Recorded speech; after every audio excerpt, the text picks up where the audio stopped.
리니어 리그레션 강의 나가도록 하겠습니다. 네, 그래서 지난번처럼 저희가 강의를 나가면 그 다음에 저희 조교가 실습하는 시간을 가질 거고, 내용이 좀 많으면은 좀 두 번에 나눠가지고 하고 그 다음에 아무튼 조교가 하고, 그래서 꼭 보니 꼭 월수가 안 나눠질 수는 돼 있습니다. 그래서 아무튼 한 챕터가 끝나면은 그 다음에 시작한다, 그렇게 생각을 해주시면 될 것 같습니다. 네, 그래서 오늘 리니어 리그레션 나가보도록 하겠습니다. 그 머신러닝과 관련된 가장 기본적인 알고리즘이라고 봐주시면 좋을 것 같습니다. 그래서 리니어 리그레션에 크게 두 가지가 있는데, 오늘 두 가지 정도 먼저 공부를 해보도록 하겠습니다. 자, 그래서 이제 사실 지난번 같은 경우는 사실은 이제 머신러닝을 위한 기본적인 인트로덕션 정도, 그냥 사전 지식이었다면은 이제 좀 본격적으로 공부한다고 생각을 해주시면 될 것 같은데요. 자, 처음에 나온 게 리니어 리그레션 이제 배워보도록 하겠습니다. 자, 리니어 리그레션은 뭐냐면은 이제 일단 용어부터 저희가 좀 알아야 하잖아요. 그래서 이렇게 리그레션이라고 나오는데, 리그레션은 뭐냐면은, 자, 우리가 보통 이제 이건 슈퍼바이스드 러닝이고요. 그다음에 우리가 이건 연속적인 값을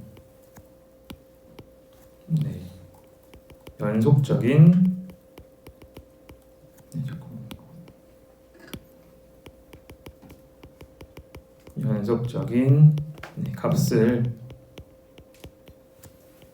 예측하는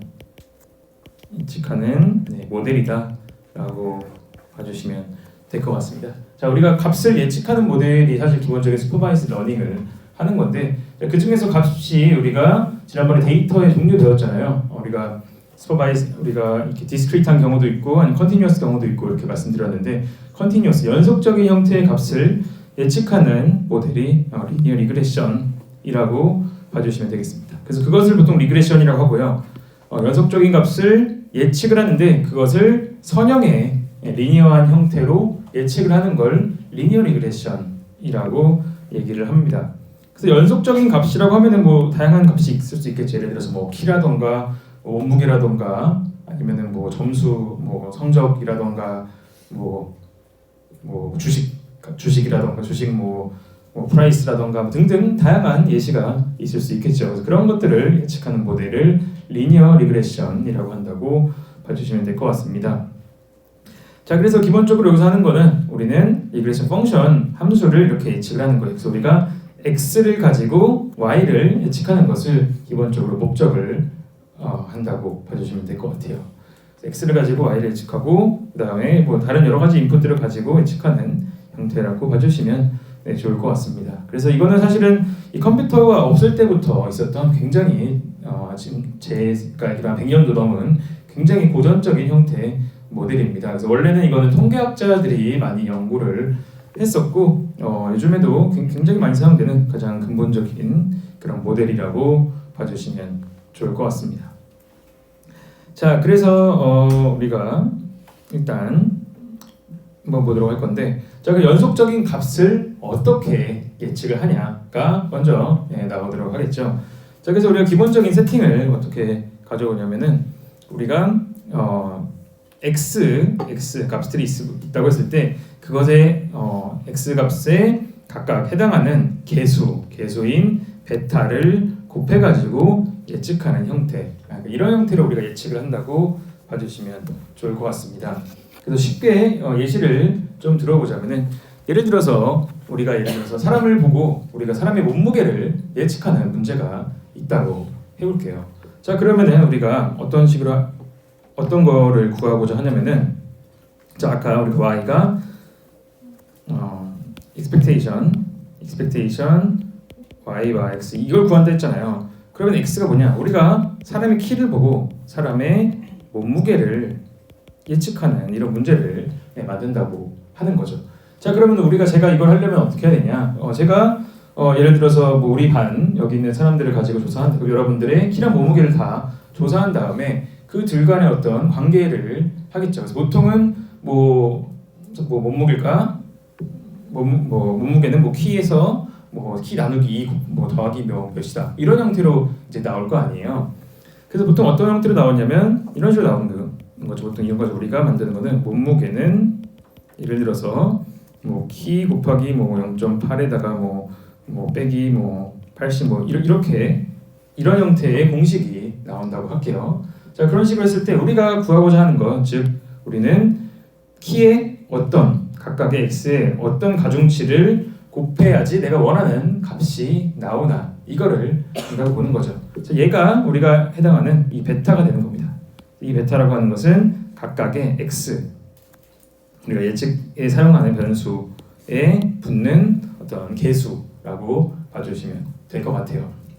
자, 그래서 목표는 우리는 이 베타 j를 구하는 거다. 이게 왜 j냐?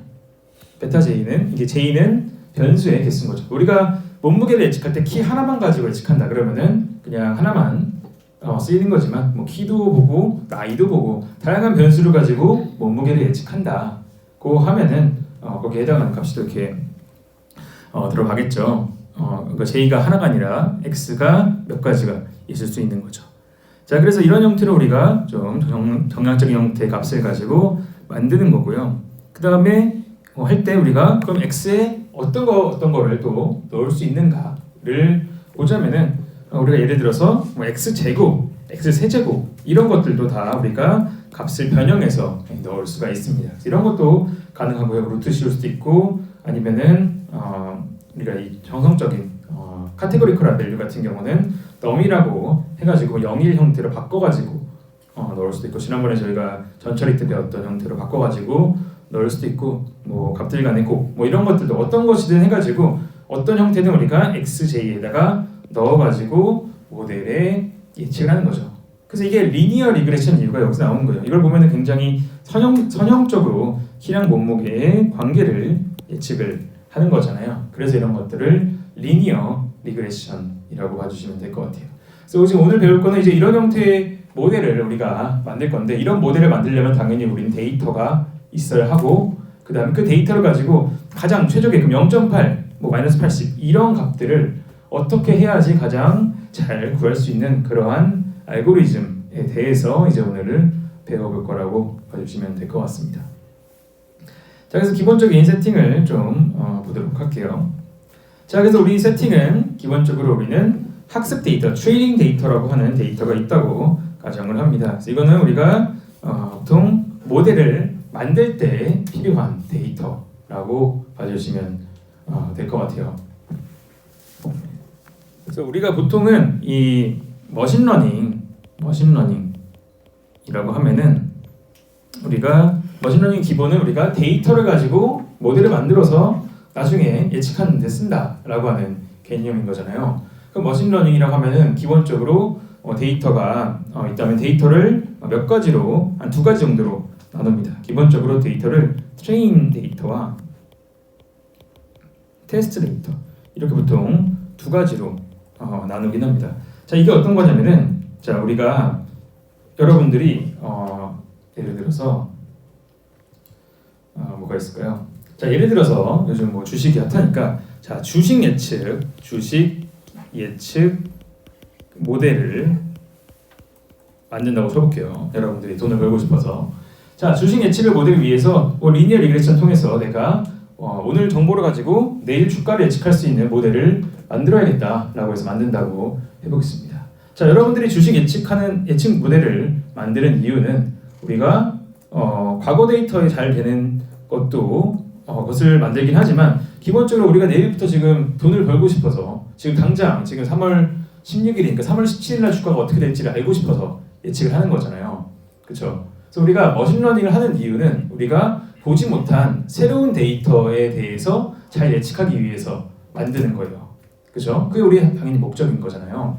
자, 근데 우리가 근데 이것을 만들기 위해서 어쩔 수 없이 과거 데이터에다가 적용을 해서 가장 좋은 모델을 찾아야 한다는 거죠. 그렇죠? 자, 근데 그런다고 했을 때 우리가 과거 데이터에 대해서 모델을 만들어 가지고 너무나도 좋은 모델을 만들어서 뭐 최근 5년간 압도적인 예측률을 하는 모델을 만들었다고 해볼게요. 근데 그게 만들어도 당장 내일부터 잘 예측 못하면은 그건 의미가 없는 거잖아요. 그래서 우리가 만드는 목적은 어느 정도 범용성이 있어야 한다는 거예요.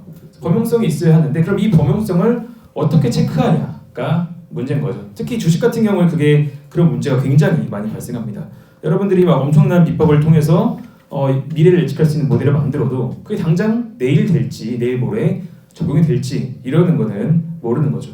그래서 보통 이 주식 예측하려면 어떻게 하냐? 보통 어떻게 하냐면 보통 구간을 나눕니다. 구간을 나눠가지고 지금 예를 들어서 보통 이렇게 하냐면 예를 들어서 2021년부터 2024년까지 트레인에 쓰고 2024년부터 오늘까지 이렇게 테스트로 이런 형태로 써요. 이게 어떤 의미냐면 자 우리가 21년에서 2024년까지 학습 데이터를 우리가 아무튼 그 수능 규칙을 발견해야 되잖아요. 그 수능 규칙 모델을 만들 때 트레인에 대해서 써가지고 모델을 구축을 하고 그 다음에 테스트를 예를 들어서 일부 구간을 빼가지고 테스트 우리가 점검을 해보는 거예요. 왜 이렇게 하냐면 우리가 이때 학습한 데이터 가지고도 24년부터 오늘까지 잘 적용이 된다라고 하면은 이거는 그래도 언제나 좀 잘 될 수 있는 잘 예측할 수 있는 모델이다라고 조금은 그래도 가정을 할 수 있다는 거죠. 근데 우리가 이런 거 없이 그냥 학습만 시키고 당장 내일 적용해 보면은 이 잘 안 되는 경우가 많습니다. 그래서 이 두 가지 간에 좀 간극이 벌어질 때가 많이 있어요. 그래서 우리의 목적은 최대한 이런 간극이 좀 덜 벌어지게 하는 게 목적이라고 볼 수 있을 것 같아요. 이게 기본적인 머신러닝인데 이거 뒤에서 나중에 좀 더 설명은 다른 주차에 나오긴 합니다. 여기 트레인 데이터라고 나와가지고 그래서 결국엔 여러분들 여기서 알아야 되는 것은 이 트레인 데이터라고 하면은 데이터를 만들기 위한 과거 데이터라고 봐주시면 될 것 같습니다. 자 그랬을 때 우리가 한번 보면은 트레인 데이터에서 우리 보통 이런 형태로 x, y, x, y 이렇게 x랑 y가 페어 쌍으로 되어 있는 것을 볼 수가 있어요.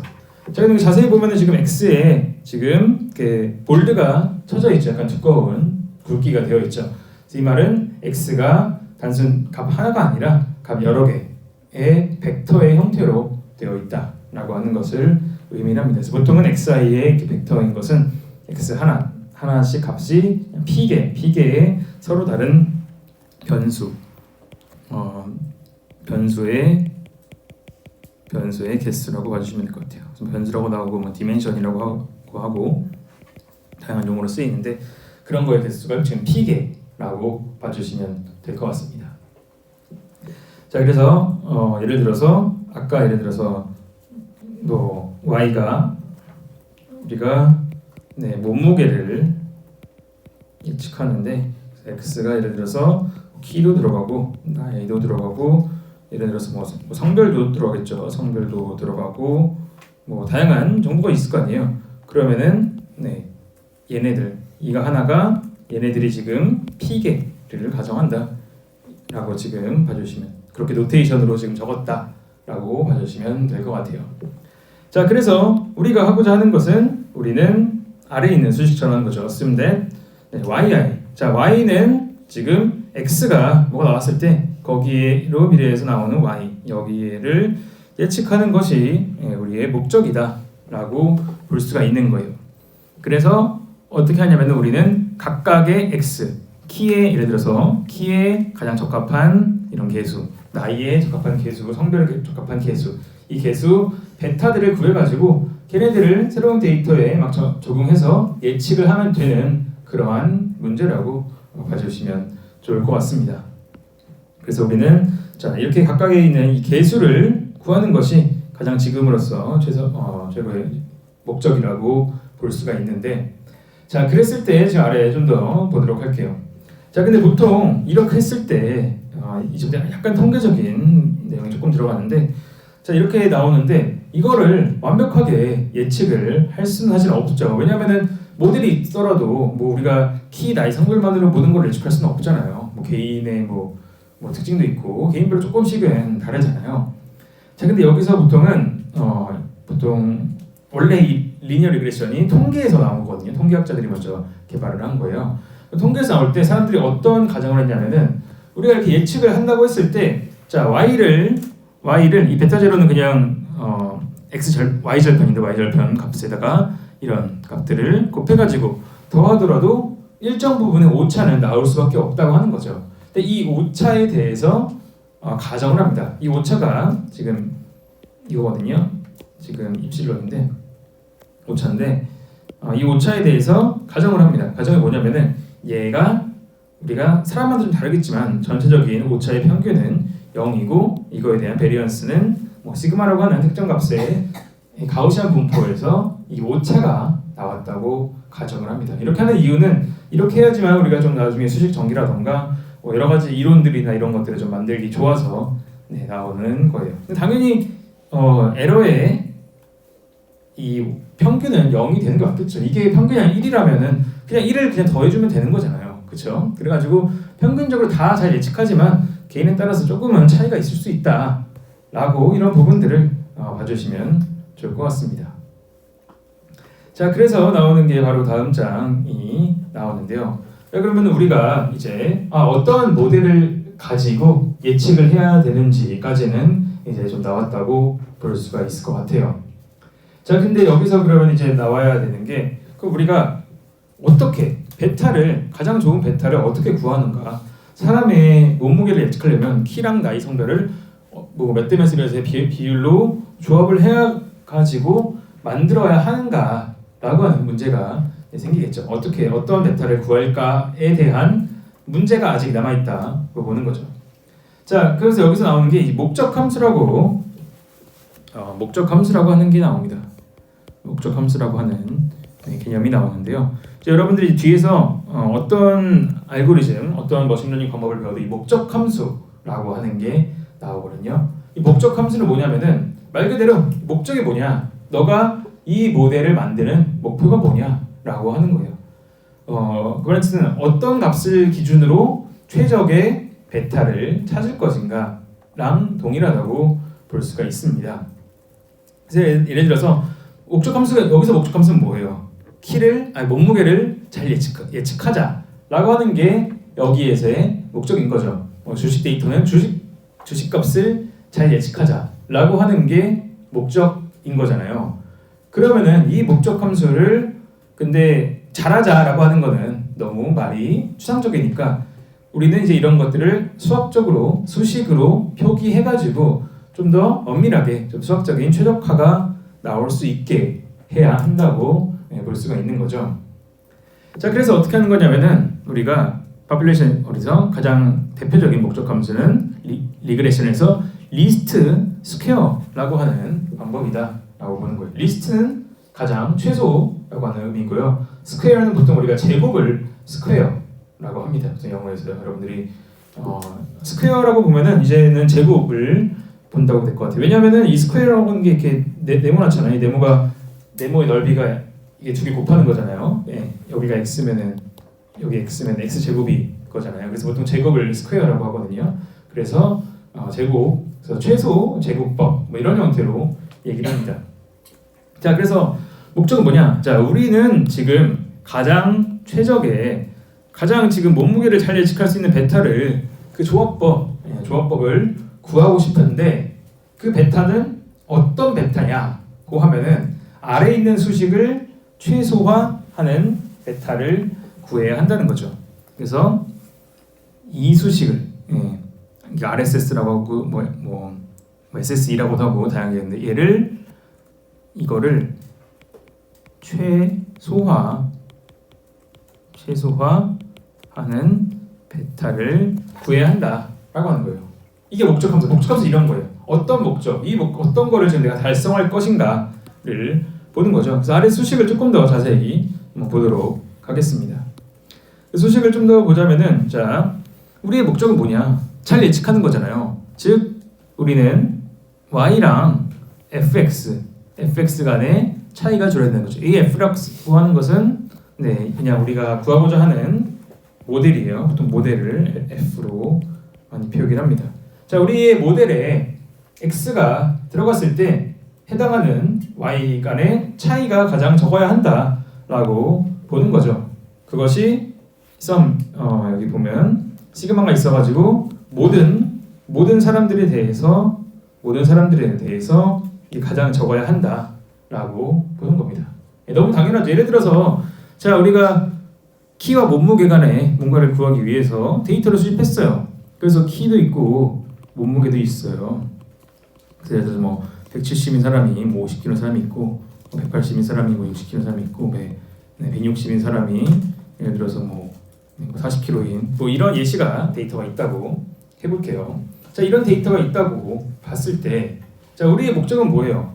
우리는 자, 이 키를 보고 몸무게 예측하고 얘를 보고 예측하고 얘를 보고 예측을 했을 때 그래서 예측한 값이 있겠죠. 예측한 값이 그러면은 여기가 x1, x2, x3라고는 예측값은 fx1, fx2, fx3 뭐 이런 형태로 될 거 아니에요. 그렇죠? 그럼 우리의 목적은 몸무게 빼기 예측 이 두 간의 이것 빼기 이 둘 간의 차이를 최소화해야 되는 거죠. 자, 당연히 최소화하는 게 목적인데 그냥 빼면은 플러스 마이너스로 엄청 많이 틀려도 상쇄될 거 아니에요. 그래서 그런 거를 줄이기 위해서 걔네들을 빼서 제곱을 합니다. 그래서 이 제곱을 해주는 거예요. 그래서 제곱을 해가지고 이 값 우리는 이 함수 이 어떤 수치로 나오겠죠. 이 수치 값으로 나온다고 했을 때 얘를 가장 최소화하는 f를 구한다. 그 f를 구한다는 것은 베타 제로랑 이 베타들을 다 구한다 라고 하는 것과 동일하다고 볼 수가 있을 것 같습니다. 자, 그래서 이게 우리가 얘기하는 목적 함수라고 하는 거예요. 그래서 RSS 뭐 레지듀얼 서머스퀘어 뭐라고 얘기하고 뭐 서머스퀘어 에러라고도 얘기하고 뭐 다양하게 얘기하는데 이것이 우리가 지금 줄여야 하고자 하는 우리의 목표 달성해야 되는 거다. 그래서 우리는 이 RSS 값이 0에 가까울수록 당연히 좋겠죠. 0에 가깝다는 뜻은 완벽하게 예측을 했다고 하는 거니까 당연히 그것이 목적이다 라고 봐주시면 될 것 같습니다. 자, 그래서 이것을 우리가 뭐 함수에 통계적으로 조금 프로블레스틱하게 보자면은 그래서 결국에는 우리의 목적은 베타가 x가 주어졌을 때 거기에 해당하는 y에 해당하는 값이 가장 잘 예측하게 하는 것이 목표다라고 하는 거죠. 그래서 만약 우리가 노멀 디스트리뷰션 우리가 이 가우시안 분포 에러가 가우시안 분포를 따른다고 했을 때 우리가 이런 형태로 로그 p가 아래와 같은 형태로 나와가지고 얘를 가장 줄이는 그런 것이 목적이라고 봐주시면 될 것 같습니다. 우리가 왜냐면 y랑 빼는 이 차이 자체가 우리 가우시안 따르니까 그 가우시안 분포가 가장 일반적으로 나오게 하는 것이 목적이다라고 봐주시면 좋을 것 같아요. 자, 그래서 이런 형태로 우리가 줄이는 거죠. 얘를 최소화하고자 하는 베타를 구하는 것이 목적이다라고 보는 건데 뭐 시각적으로 봤을 때는 아래와 같은 형태로 그림에서 좀 볼 수가 있을 것 같아요. 지금 뭐냐면은 자, 우리가 x가 두 개인데요. x1과 x2 이 두 가지 값을 가지고 y를 예측한다고 해보는 거예요. 자, 그랬을 때 이렇게 지금 점들이 실제 그 데이터들이 이렇게 빨간색으로 많이 되어 있는 것을 볼 수가 있는 거죠. 그랬을 때 우리는 이거를 잘 예측하기 위해서 이 평면을 구하는 거죠. 이 평면을 구해가지고 우리가 제대로 예측을 하는 그러한 상황이다라고 봐주시면 좋을 것 같습니다.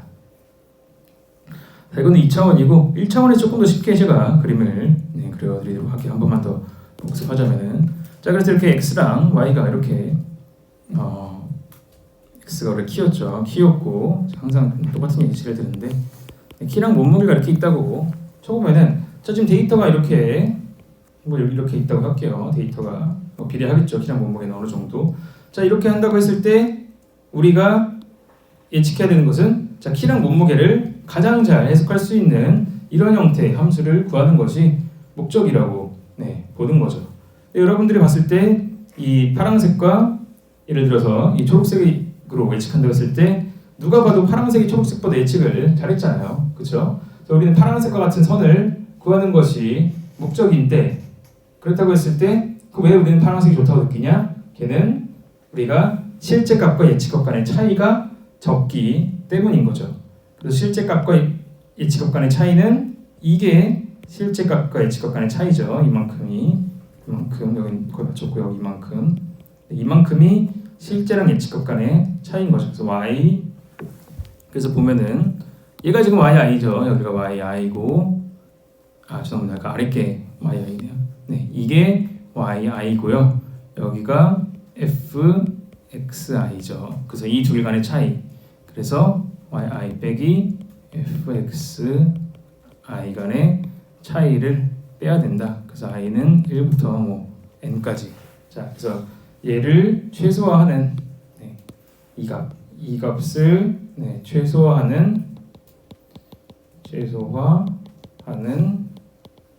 네, 모델을 구해야 한다라고 네, 볼 수 있겠습니다. 그래서 1차원은 네, 우리가 2차원 x 키 원목에는 자, 이런 형태로 얘를 해석할 수 있다라고 보면 되는 거예요. 자, 그래서 이제 이렇게 구해야 되는데, 자, 그러면 이제 뭘 가지고 자, 어떤 목적을 가져야 하는지는 이제는 네, 알겠어요. 그까지는 아는데, 자, 그러면 이제 본격적으로 그럼 어떻게 구하냐? 왜냐면 RSS를 내가 줄여야 하는 것까지는 아는데, 얘를 어떻게 줄여야 하냐라고 본다면은, 자, 여기서 방법이 이제 또 나오는 거죠. 여기서 방법이 나오는데, 자, 어떻게 하냐면은 우리가 여기서 이제 수학적인 미분 뭐 이런 것들이 나온다고 볼 수 있는데요. 여기선 다 네, 매트릭스 폼밖에 없긴 한데, 자, 한번 보도록 하겠습니다. 자, 여러분들이 한번 일단은 보자면은 우리가 지금 RSS를 최소화 시키는 베타를 구해야 되는 거잖아요, 그렇죠? 자, 우리는 여러분들이 이제 고등학교 시절에 이런 문제를 많이 봤을 거예요. 뭐뭐를 최소화하는 뭐뭐를 구해라 라고 하면은 바로 생각이 들어야 되는 게, 보통 우리는 어떻게 하겠어요? 미분을 하겠죠. 우리가 미분을 하는 이유가 뭐예요? 미분이 순간 변화율을 보는 거잖아요. 그럼 우리가 이 RSS를 자, 뭐 고등학교 형태로 표시하면 델타 RSS 분의 델타 베타를 볼게요. 자, 이건 뭐예요? 우리가 베타가 내가 얼마큼 변화하면 RSS가 얼마큼 변화하는지가 나오는 거잖아요.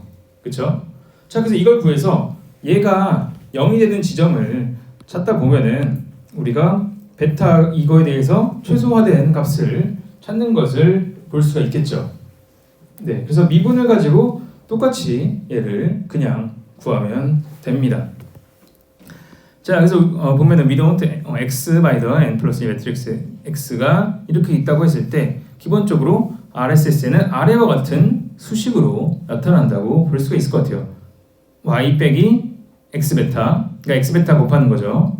그래서 y 빼기 x 베타의 트랜스포즈니까 이게 사실은 제곱을 의미하는 형태라고 봐주시면 될 것 같아요. 그래서 이런 형태로 수식이 되어 있는데, 여기서 한번 자, 뭐가 변수고 뭐가 상수인지 일단 한번 좀 따져보도록 할게요. 자, 우리가 보통은 예를 들어서 예시를 들어볼까요? 자, 여러분들이 예를 들어서 x제곱 플러스 뭐 4x 이거 x로 미분하면은 뭐 2x 플러스 4가 되잖아요. 그렇죠? 여기까지는 잘 아시죠? 자, 미분이라고 하는 것은 우리가 보통 갖고 싶은 변수를 가지고 그 부분에 대해서 미분을 하잖아요. 그래서 보통은 뭐 아니면은 xy 플러스 x 이거를 x에 대해서 미분하면은 뭐 y 플러스 1 이렇게 되겠죠.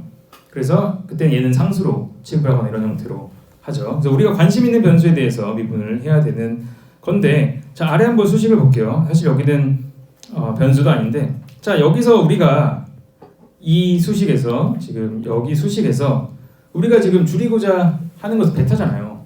그럼 베타로 미분해야겠죠. 그래서 베타는 우리가 바뀔 수 있는 변수에 해당하는 그런 값인 거죠. 그렇죠? 그러면 y랑 x는 뭐냐? y랑 x는 사실 다른 변수도 아니고 얘랑 얘는 사실은 그냥 데이터 값인 거죠. 데이터. 실제 데이터 값이 y랑 x인 거예요. 아까 뭐 키가 뭐 170이고 180이고 몸무게가 뭐 몇 킬로고 이게 x랑 y에 들어가 있는 거잖아요. 그래서 x랑 y는 사실은 그러니까 여러분들이 x랑 y라 그래서 이거의 변수인 줄 알고 헷갈려 하는데, 사실 여기서 x랑 y는 그냥 데이터 실제 값이 있는 거고, 우리는 베타를 구하고자 하는 거기 때문에 이거를 베타로 미분을 하면 됩니다. 자, 그래서 이거를 벡터의 형태로 좀 미분을 해보겠습니다. 그래서 여기 위 지금 초록색 여기 식을 베타로 미분을 하면은 뭐 디테일한 거는 좀 빼고 네, 마이너스 2x 트랜스포즈에 y 빼기 2x 베타가 나오게 됩니다. 자, 이게 뭐냐? 이게 아까 얘기했던 베타를 바꿀 때 우리가 원하는 목적 함수가 얼마나 변하냐를 따져보는 네, 그 미분이라고 보면 네, 되는 거예요.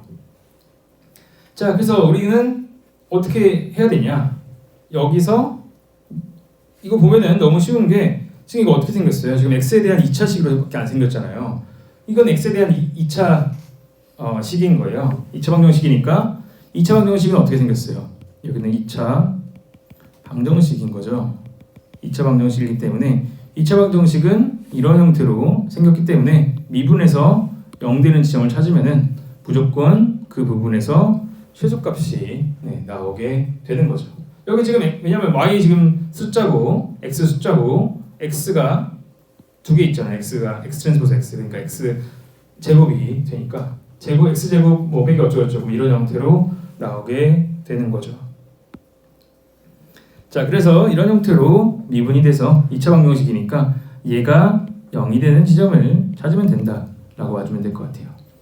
자, 근데 또 하나, 자, 우리가 근데 2차 방정식에서 아무튼 2차 어떠한 형태의 방정식이든 우리가 이렇게 위로 볼록 위로 볼록 컨벡스한 형태를 위로 볼록이어야지 우리가 최소값을 가질 수 있잖아요.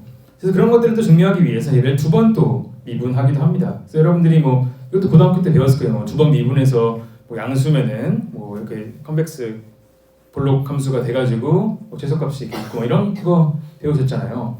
그래서 얘도 두 번 미분을 해봅니다. 그래서 얘를 베타로 두 번 미분하면은 위에 걸 한 번 더 미분하기 때문에 2 곱하기 x 트랜스포즈 x가 나오는데 이거는 뭐냐? 그냥 x들 본인들끼리 그냥 곱한 거예요. 그럼 본인들끼리 곱한 거면 x 제곱이니까 그건 무조건 0보다 크게 되죠. 무조건 0보다 크죠. 야, 그렇기 때문에 우리가 두 번 미분했을 때 0보다 크고 그 다음에 2차 식이기 때문에 이거는 무조건 0이 되는 지점에서 최소값을 가진다라고 결론을 내릴 수가 있습니다. 자, 그래서 이 방정식을 이제 우리는 풀어야 하는 거죠. 자, 그래서 자 다시 요약하자면 RSS를 최소화시키는 베타는 어떻게 구하냐라고 했을 때 이게 보기에는 굉장히 복잡해 보이지만 사실 뜯어보면 그냥 2차 방정식과 다를 바가 없어가지고 그런 벡터 이런 매트릭스 미분은 조금 알아야 되지만 네, 똑같기 때문에 그냥 미분해서 그냥 구하면 바로 나온다라고 하는 결론이 나온다고 볼 수 있는 거죠. 자, 그래서 한번 이 수식을 보도록 할게요. 바로 여기서부터 전개를 하자면은 자 여기 전개해 볼게요. 여기 전개해 보면은 어떻게 되겠어요? 네, 그래서 여러분 선형대수는 보통 배우면 좋은 x 트랜스포즈 y 빼기 2x 트랜스포즈 x의 베타는 0 이렇게 나오죠. 그냥 수식 그냥 푼 거예요. 분배 법칙을 통해서. 자, 이렇게 나오니까 우리가 구하고자 하는 것은 우리가 알고자 하는 게 뭐예요? 이 베타 이거죠. 우리가 알고자 하는 건 이거잖아요. 그래서 얘를 가지고 뭐 전개하면은 뭐가 나올까요? 마이너스 2x 트랜스포즈 y는 2x 트랜스포즈 x의 베타 맞나요? 아무튼 뭐 이런 형태로 죄송합니다. 여기 플러스네요. 이거 플러스니까 다시 적을게요. 여기 네, 수식을 플러스 뭔가 꼴이 이상하다 했더니 자 그러면은 자 2x 트랜스포즈 x의 베타가 2x 트랜스포즈 y 이렇게 나오는 거죠. 네. 자, 이렇게 나오니까 당연히 상수항 이렇게 없애면 되는 거고 그래서 우리가 원하는 최종적인 베타는 뭐겠어요? 베타는 자 얘를 넘기면 되죠. 그래서 얘를 넘기면 돼서 x 트랜스포즈 x의 역행렬에 x 트랜스포즈 y 자 이렇게 나오게 됩니다. 자 그래서 결론은 뭐냐? 우리가 원하고자 하는 베타 어떻게 구하냐라고 하면은 x 트랜스포즈 x의 역행렬에 x 트랜스포즈 y를 곱하면 되는 굉장히 간단한 그냥 수식의 꼴로 나온다라고 보면 되는 거예요. 제가 어떤 거냐면은 여러분들이 그 여러분들이 중학교 때 근해 공식 배웠잖아요.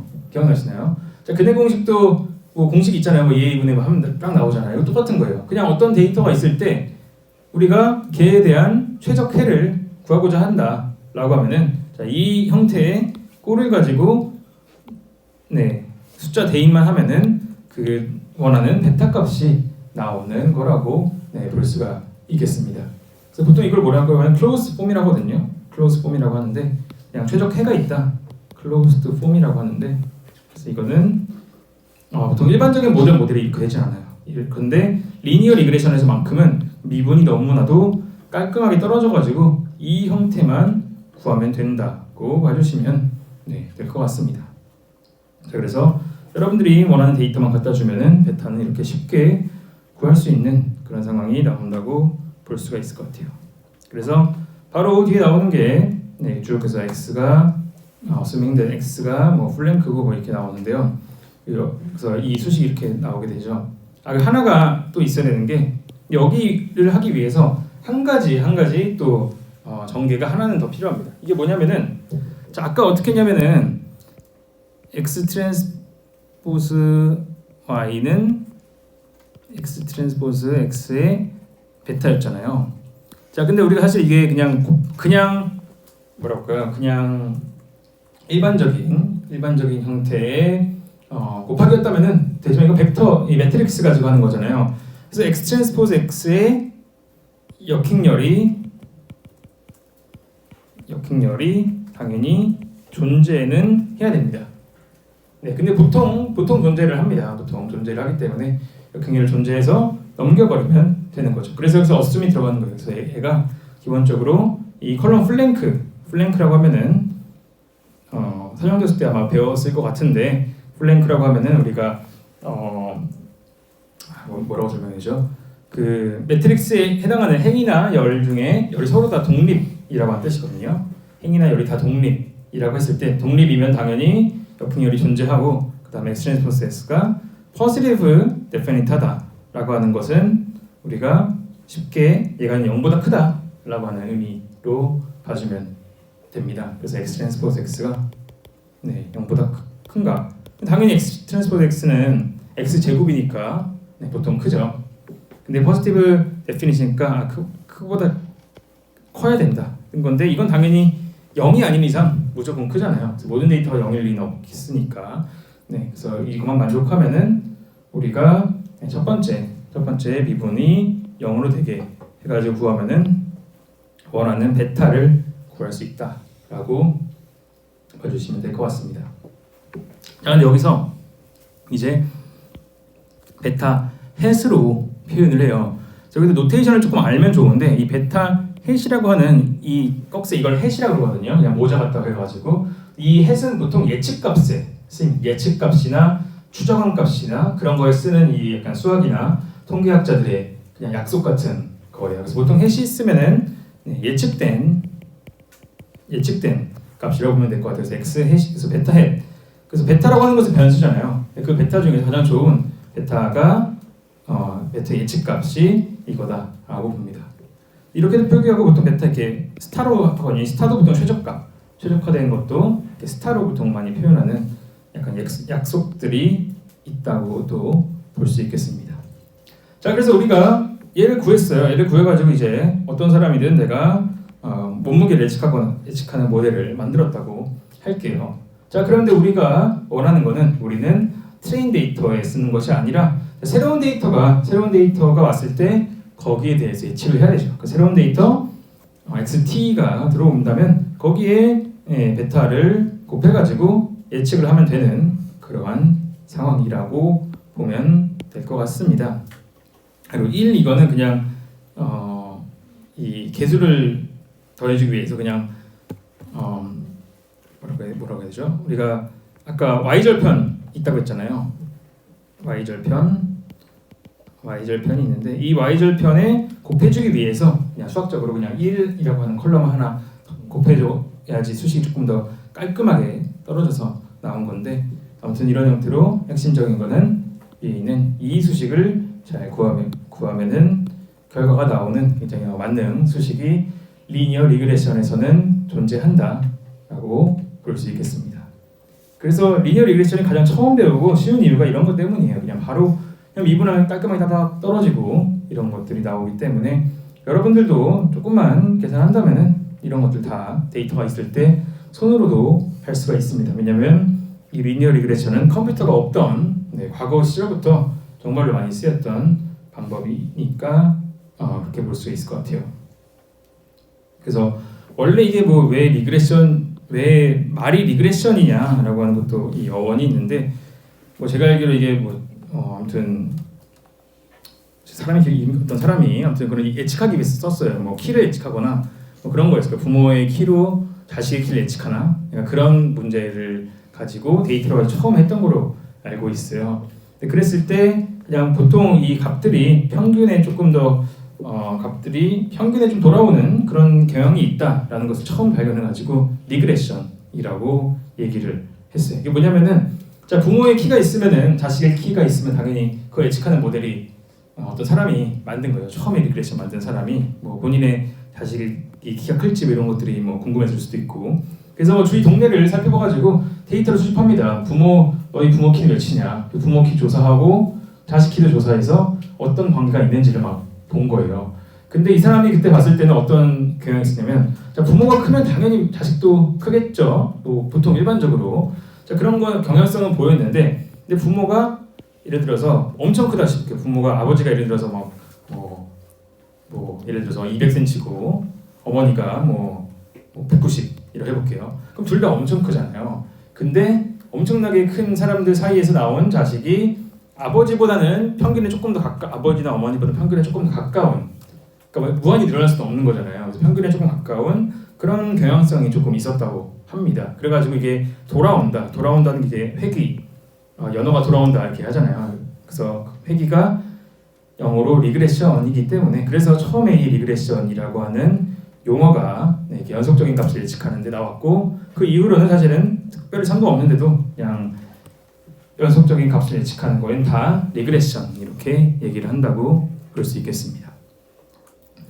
자 그래서 이런 리그레션을 계속 조금 보도록 하는데 일단 조금 더 수학적인 거를 좀 더 보도록 할게요.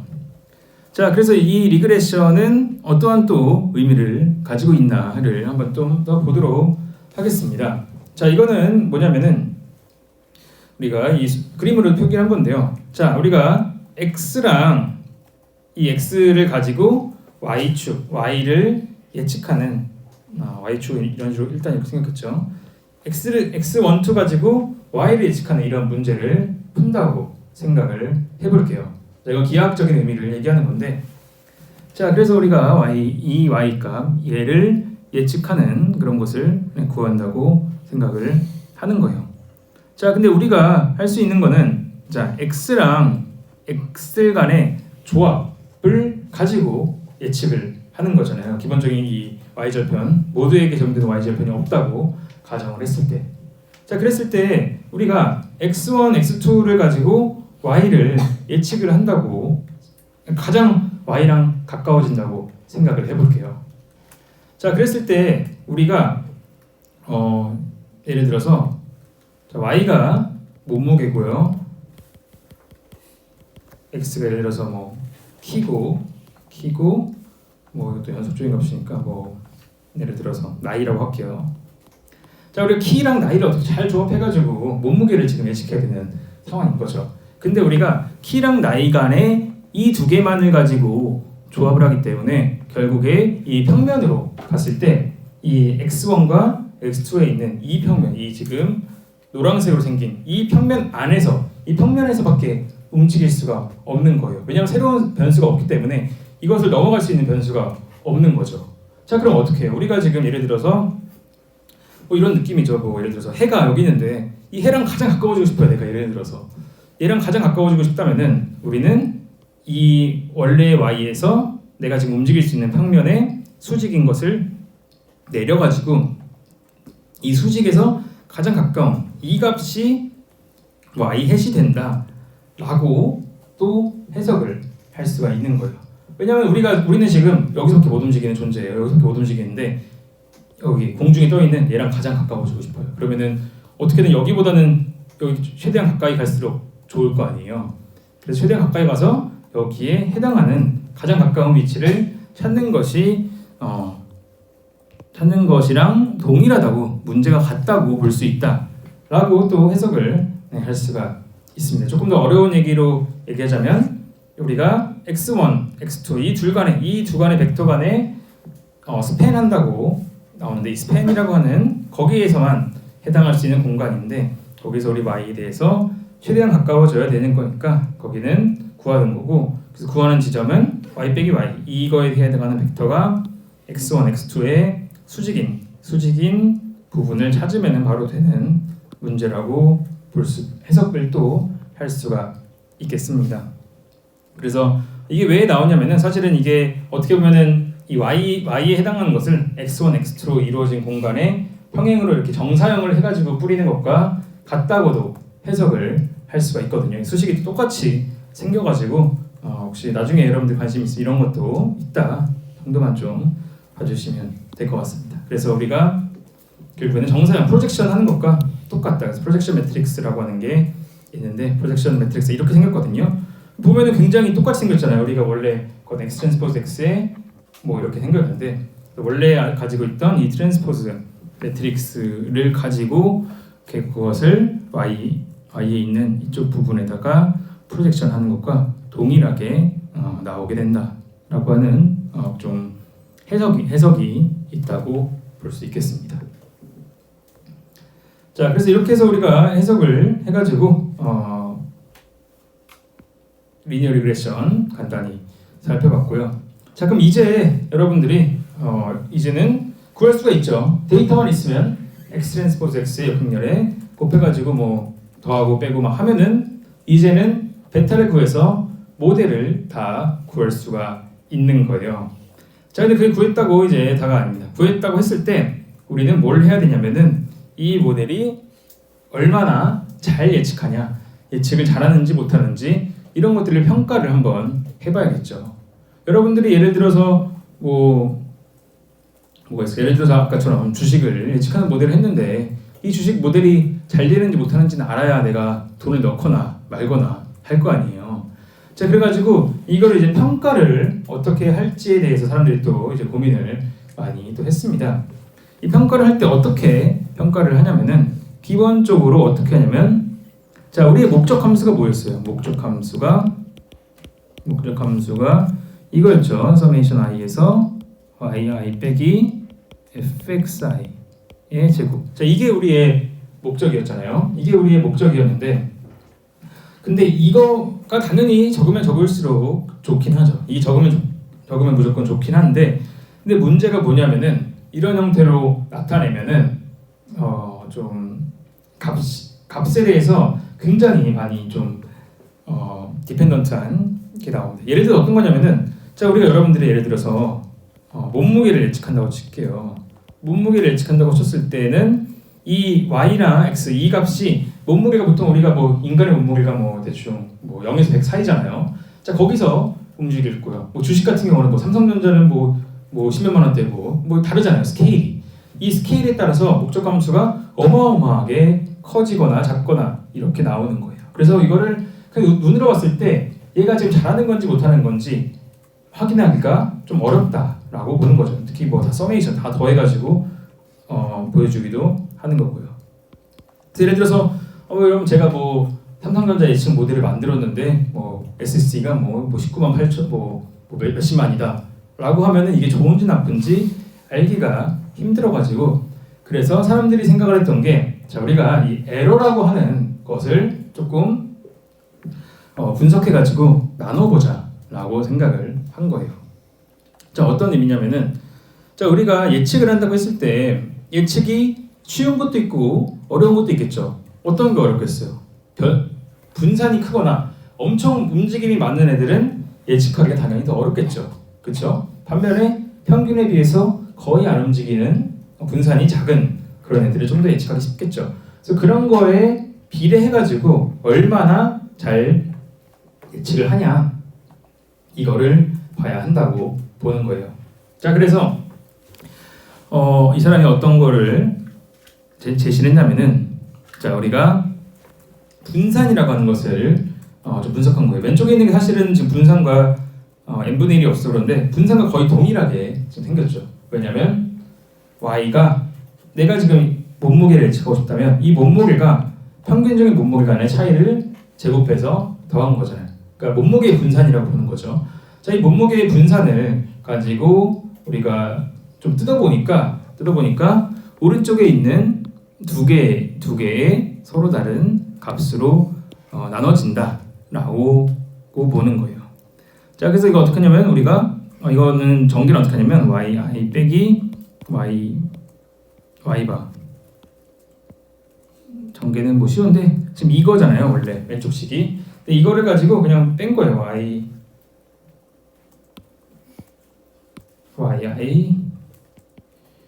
뭐 빼기 y 햇 플러스 y 햇 빼기 y 바 이렇게 가지고 이렇게 해서 전개하면 오른쪽처럼 나오게 됩니다. 근데 이 부분이 0이 되기 때문에 왼쪽에 두 개로 나눠지는데요. 그래서 해석이 중요하잖아요. 자, 이건 뭐냐면 우리가 총 이 데이터가 가지고 있는 근본적인 총 분산을 얘기해요. 토탈 썸 스퀘어라고 해가지고 총 전체적인 분산 같은 그런 거는 우리가 y의 예측값과 평균 간의 차이, 그래서 리그레션 썸 스퀘어라고 하는데 SSR이라고 하는데 이것과 예측 우리가 SSE 오류로 나눠진다라고 이 사람이 수식을 전개를 한 거예요. 그럼 얘가 우리가 하고자 하는 목적 함수죠. 그래서 우리는 즉 보는 게 이건 뭐냐면은 자, 총 분산은 우리가 이렇게 y가 있을 때 우리가 y 햇으로 예측하는 거예요. y 햇으로 예측을 해서 우리가 해석할 수 있는, 그러니까 우리가 모델로 커버할 수 있는 영역이 있고 모델로 커버할 수 없는 영역이 있다는 거죠. 당연히 모델로 커버할 수 있는 SSR에 해당하는 이 부분이 크면 클수록 좋겠죠. 왜냐하면 우리는 이 분산을 그냥 모델 예측값으로 해석을 잘하고 싶은 거니까요. 자, 그래서 어떻게 하냐면은 우리가 이렇게 아래처럼 나옵니다. 그래서 이것을 SST분의 SSR이라고 하는 형태로 이렇게 나눠줍니다. 자, 이렇게 나눠줘가지고 보면은 전체 분산 중에 내가 지금 이 리그레션, 이 모델로 얼마나 해석을 할 수 있냐가 나타나는 거예요. 자, 그래서 이건 보통 0에서 1 사이 값을 무조건 가지게 됩니다. 그래서 보면은 0에서 1 사이니까 우리가 뭐 높으면 높을수록 좋다고 볼 수 있는 거죠. 그래서 전체 변동량 중에 얼만큼을 우리가 지금 내가 만든 모델로 설명할 수 있는가를 보는 거예요. 예를 들어서 이것을 했을 때 R 스퀘어라고 하는데 이 R 스퀘어를 봤을 때 얘가 예를 들어서 95%다. 그러면은 굉장히 우리 예측이 잘한다고 보는 거고 그 값이 0.1이다. 그러면 굉장히 낮다고 볼 수가 있는 겁니다. 그래서 얼만큼 내가 만든 모델로 이 전체 모델의 변동을 잘 해석하거나 이렇게 할 수 있을지를 나타내는 그러한 평가 지표라고 봐주시면 될 것 같아요. 자, 우리가 그거에 대한 평가 지표였다고 봐주시면 될 것 같습니다. 뒤에 내용이 좀 많아서 일단 여기까지 보고 간단히 좀만 더 이제 앞으로 배울 거 좀만 보도록 할게요.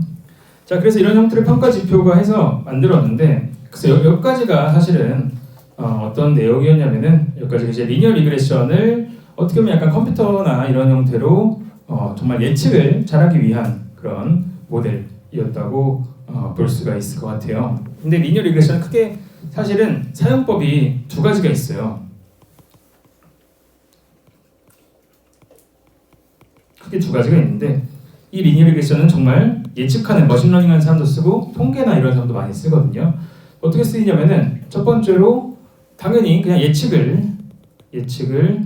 잘하자 라고 하는 게 쓰이고 두 번째로 뭐냐면은 이거에 대한 해석이 굉장히 또 중요하게도 쓰입니다. 해석이 중요한 건 뭐냐면은 예를 들어서 이런 거죠. 아까 몸무게를 예측하는데 키랑 여러 가지가 있을 때 예를 들어서 어떤 변수가 얼만큼 관련이 되어 있는지 그러니까 그걸 가지고 이 사회 현상이나 이런 것들을 해석을 하는 거예요. 그래서 정말 뭐 심리학과나 아니면 뭐 다양한 이런 연구, 문과 쪽 연구에서도 리니어 리그레션을 많이 씁니다. 그래서 그런 데서는 보통 우리가 모델을 완벽하게 만들어서 예측을 잘하자라고도 할 수 있지만 기본적으로 해석을 하는 거죠. 해석을 가지고 각각의 변수가 얼만큼의 영향을 미쳐가지고 뭐가 되는지 뭐 이런 것들이 다 나온다고 볼 수 있겠습니다. 그래서 예를 들자면은 뭐 그런 기사들 많이 봤을 것 같아요. 뭐 예를 들어서 뭐 의학 쪽에서 뭐 예를 들어서 뭐랑 뭐 상관이 없다. 뭐 이런 거 있잖아요. 예를 들어서 뭐 나이랑 뭐 암 발생률이 뭐 상관이 없다가 나왔다, 뭐 있다가 나왔다 이런 것들을 기사가 나오잖아요.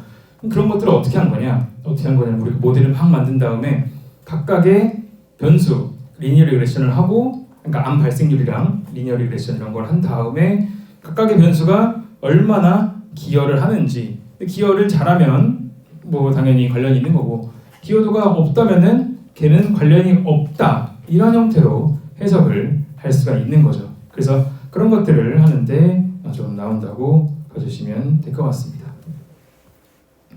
네, 그래서 뒤는 좀 통계적인 거를 좀 다뤄야 하는데, 네, 한 번에 하긴 그러니까 오늘은 여기까지 하고 다음 저희가 수요일 날 뒤에 부분 쭉 나가도록 할게요. 오늘 이것만으로도 좀 내용이 많은 것 같아서 여기까지 하고 수요일 날 제가 다시 와서 이거랑 나중에 더 뒤에 일을 좀 더 하도록 하겠습니다. 오늘 뭐 조금 어려웠을 수 있는데 여러분들이 혹시 어렵다면은 선형대수 정도는 다시 한 번쯤은 좀 보고 오셨으면 좋을 것 같아요. 오늘 얘기하는 뭐 스팬이나 뭐 랭크나 뭐 이렇게 트랜스포즈 곱하고 등등등 이런 것들이 뭐 선형에서 안 배우신 분들은 안 배웠겠지만 배우신 분들은 다 한 번쯤은 다뤄봤던 내용이거든요. 근데 아마 이런 내용들이 우리가 다 데이터가 다 이렇게 X 이 형태로 생기기 때문에 많이들 나올 겁니다. 그래가지고 이것을 좀 잘 공부하고 다음에 또 보면 좋을 것 같습니다. 오늘 여기까지 좀 일찍 마무리하고 네, 저희는 수요일 날 다시 뒷부분 마무리를 하도록 하겠습니다. 네, 감사합니다.